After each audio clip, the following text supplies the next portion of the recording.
اعوذ باللہ من الشیطان الرجیم بسم اللہ الرحمن الرحیم الحمد لأہلہ والصلاة علی اہلہا اما بعد۔ محترم ناظرین کرام، السلام علیکم ورحمۃ اللہ وبرکاتہ۔ محترم ناظرین، جیسا کہ آپ جانتے ہیں، گزشتہ درس میں آپ کی خدمت میں یہ عرض ہوا کہ لوگوں کی حاجت روائی کئی طریقے سے کر سکتے ہیں، جیسا کہ امام موسیٰ کاظم کی روایت جو گزشتہ آپ کی خدمت میں بیان کرنے کا شرف حاصل ہوا، اس میں امام عالی مقام نے بیان فرمایا کہ روز قیامت کچھ لوگ انتہائی سکون اور آرام سے زندگی گزاریں گے، جو یسعون فی حوائج الناس، وہ لوگ ان کی صفت یہ ہے کہ دنیا میں جو ہے لوگوں کی حاجت روائی کے لیے تلاش کرتے ہیں۔ وہ روز قیامت میں ہم الآمنون یوم القیامہ، روز قیامت وہ امن و سکون سے زندگی گزاریں گے۔ تو لوگوں کی حاجت روائی کے بارے میں عرض ہوا کہ کئی طریقے سے حاجت روائی کر سکتے ہیں۔ ایک تو یہ ہے کہ مال کے ذریعے، دولت کے ذریعے اور ان کی آسائش و آرامش کے وسائل فراہم کر کے لوگوں کی مشکلات میں کمی لا سکتے ہیں۔ ان کو کھانا پہنچا کر، ان کو دوائی پہنچا کر، ان کو پیسہ دے کر، ان کی مشکلات کو حل کر کے۔ لیکن بعض مقام ایسے ہیں کہ ممکن ہے مال و دولت کے ذریعے کوئی کسی کی مدد نہ کر سکے، چونکہ ہر ایک کے پاس مال و دولت نہیں ہے، تو ان کے لیے یہ پریشان ہونے کی ضرورت نہیں ہے، بلکہ اچھے مشورے کے ذریعے، اچھی رہنمائی کے ذریعے اور ان کو فکری طریقے سے، ذہنی طریقے سے ان کی امداد کر سکتے ہیں۔ وَشَاوِرْهُمْ فِي الْأَمْرِ، قرآن میں بھی ہے کہ لوگوں کو اچھے مشورت دے سکتے ہیں، مشورت کے ذریعے جو ہے لوگوں کی رہنمائی کر سکتے ہیں، یا کبھی جو ہے فکری امداد کے ساتھ ساتھ وسائل فکری اور جو ہے زمینہ فراہم کر کے ان کی ذہنوں کو جو ہے آرامش دے کر جو ہے آپ امداد کر سکتے ہیں۔ کبھی وسیلہ خیر بن سکتے ہیں۔ اگر مجھ میں مال نہیں ہے، میرے پاس پیسہ نہیں ہے، تو میں وسیلہ خیر بن سکتا ہوں، واسطہ خیر بن سکتا ہوں، واسطہ خیر بن کے سفارش کر کے کسی مومن کی مشکلات کو حل کر سکتے ہیں۔ رہنمائی کے ذریعے، اچھی رہنمائی کے ذریعے اور اچھے مشورے کے ذریعے جو ہے لوگوں کے مشکلات میں کمی لا سکتے ہیں اور ان کی مشکلات کو حل کر سکتے ہیں۔ اور اس گفتگو میں ہم نے بیان کیا کہ ایمان کی علامت یہ ہے، مومن کی علامت یہ ہے کہ لوگوں کی مشکلات حل کر سکیں۔ اور اس میں بعد میں ہم نے بیان کیا کہ ایمان اور کفر کے جو ہے، ایمان اور کفر نے خدا سے مخاطب کیا کہ ہمیں پر و بال چاہیے، تو خدا نے ایمان کو جو 2 پر عطا کیا، خدا نے ایمان سے مخاطب ہو کر کہا میں تمہیں 2 پر و بال عنایت کرتا ہوں۔ وہ پر و بال کیا تھا؟ ایک جو ہے حسن خلق، خوش اخلاقی، دوسرا سخاوت اور خوش اخلاقی کے ذریعے خدا نے ایمان کو تقویت دی، ایمان کو پر و بال عنایت کی۔ اور اس کے مقابلے میں آج جو ہے ہماری گفتگو اس موضوع پر ہے کہ اس کے مقابلے میں کفر ہے۔ کفر نے بھی تقاضا کیا، کفر نے بھی خدا کی بارگاہ میں التجا کی، مجھے بھی تقویت چاہیے، مجھے بھی 2 پر و بال چاہیے۔ تو خدا نے کفر کو جو ہے بخل اور بد اخلاقی کے ذریعے تقویت دی، پر و بال دیا۔ یعنی کفر، یعنی کافر کی صفت یہ ہے کہ اس کے اندر یہ صفت ہے کہ وہ بخیل ہوتا ہے۔ کافر کی صفت یہ ہے بخیل، مومن کی صفت یہ ہے سخاوت۔ پس سخاوت ایمان کی علامت ہے، بخل اور کنجوسی کفار کی صفت ہے، کفر کی صفت ہے، اور بد اخلاقی کیا ہے؟ کافر کی صفت ہے۔ پیغمبر کی عظمت یہ ہے کہ پیغمبر گرامی اسلام کے بارے میں رب العزت ارشاد فرما رہا ہے انک لعلی خلق عظیم، خلق عظیم پر اگر فائز ہے تو رسول گرامی اسلام وہ بھی خدا کی طرف سے ہے۔ کبھی فرماتے ہیں فَبِمَا رَحْمَةٍ مِّنَ اللَّهِ لِنْتَ لَهُمْ وَلَوْ كُنْتَ فَظًّا غَلِيظَ الْقَلْبِ لَانفَضُّوا مِنْ حَوْلِكَ، اے رسول آپ خوش اخلاق ہیں، اس وجہ سے لوگ جو ہے خدا کے لطف کرم سے آپ خوش اخلاق ہیں تو لوگ آپ کے ارد گرد آتے ہیں، آپ کی باتوں کو سنتے ہیں، آپ کی صحبت کو اختیار کرتے ہیں، آپ کے ہمراہ ہوتے ہیں، آپ کی باتوں کو سنتے ہیں اور آپ کے ارد گرد لوگ جمع ہوتے ہیں۔ وجہ یہ ہے کہ آپ خوش اخلاق ہیں خدا کے لطف و کرم سے۔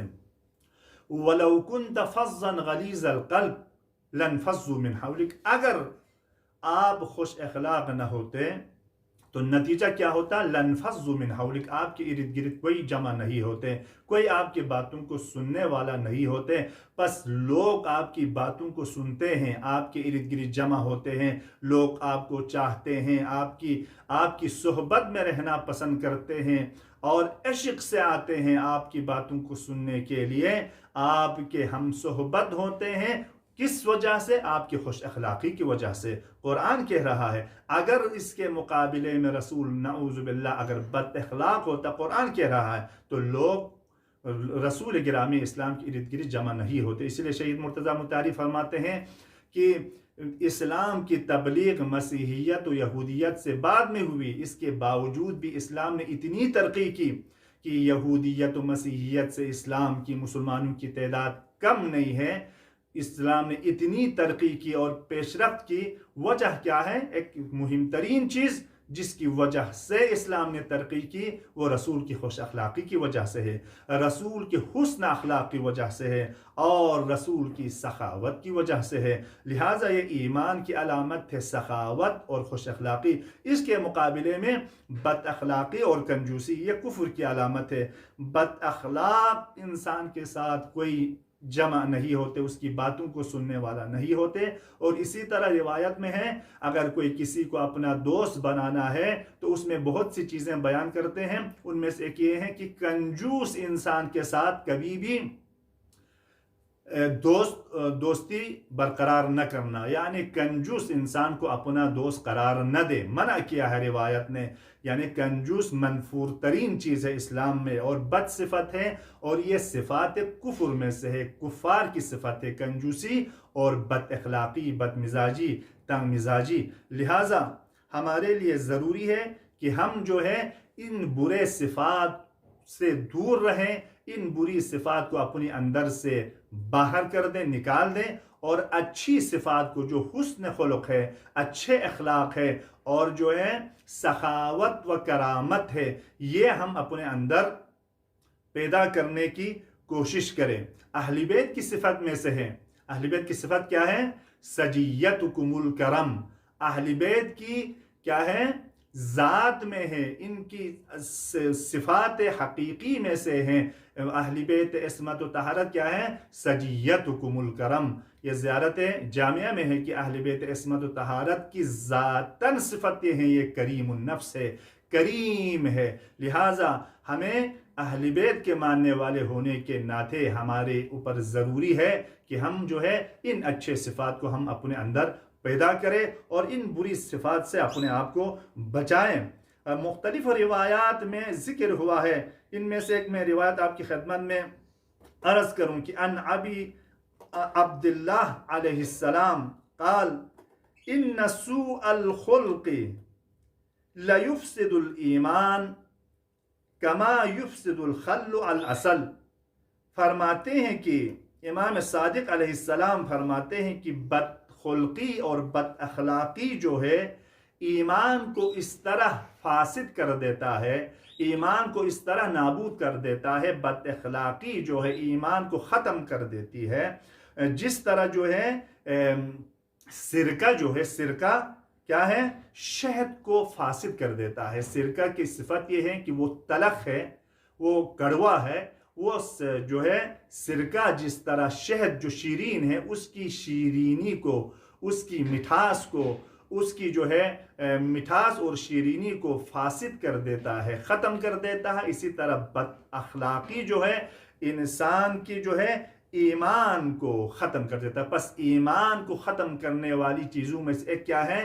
بد اخلاقی ہے۔ لہٰذا اگر کسی کے اندر بد اخلاقی ہے تو ضروری ہے کہ اس کو پہچان کر اس بد صفت کو اپنے اندر سے نکالیں تاکہ وہ مومن کے اس صفت میں داخل ہو جائے، دائرہ ایمان میں داخل ہو جائے۔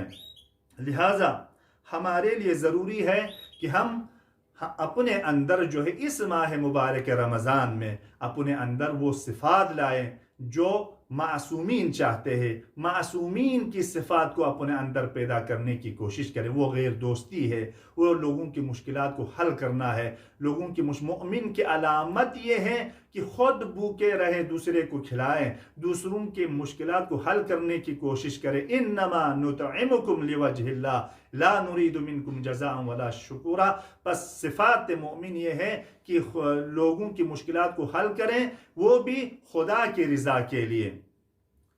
یہ نہیں ہے کہ کسی کی ہیلپ کرے، کسی کی مدد کرے، کسی کو کچھ دے، بعد میں یہ اس انتظار میں رہے کہ وہ میرا شکریہ ادا کرے، وہ مجھے دیکھ کر جو ہے مجھے سلام کرے، میری تعریف کرے۔ نہیں، بلکہ خدا کی رضا کے لیے آپ جو ہے دوسروں کی خدمت کریں۔ قرآن میں متعدد مقامات پر ہے کہ جو ہے اپنی صدقات کو جو ہے بالمن والاذی لا تبطلوا صدقاتکم بالمن والاذی، تصدقات جو کرتے ہیں، لوگوں کی خدمت جو کرتے ہیں، لوگوں کے لیے کچھ آپ پہنچاتے ہیں، تصدقات کرتے ہیں، بعد میں جو ہے اس کو منت گزاری کے ساتھ جو ہے منت گزاری سے جو ہے اس تصدق کو باطل نہ کرے۔ لہٰذا مومن کی علامت یہ ہے دوسروں کا خیال رکھیں اور ساتھ ساتھ تشکر اور مہربانی کے انتظار میں نہ رہیں بلکہ خدا کی رضایت کے لیے دیں۔ یہ اہل بیت عصمت و طہارت کی کیا ہے؟ سیرت ہے اور ان کی منش ہے۔ لہٰذا ہمارے لیے ضروری ہے کہ ہم اہل بیت کی سیرت کو اپنائیں، قرآن کی دستورات اور اہل بیت کی فرامین پر ہم عمل کریں۔ والسلام علیکم ورحمۃ اللہ وبرکاتہ۔ خداوند علی اعلیٰ کی بارگاہ میں دعا ہے کہ ہمیں صفات ایمان کو اپنانے اور صفات کفر کو اپنے اندر سے باہر نکالنے کی توفیق عنایت فرمائے۔ والسلام علیکم ورحمۃ اللہ وبرکاتہ۔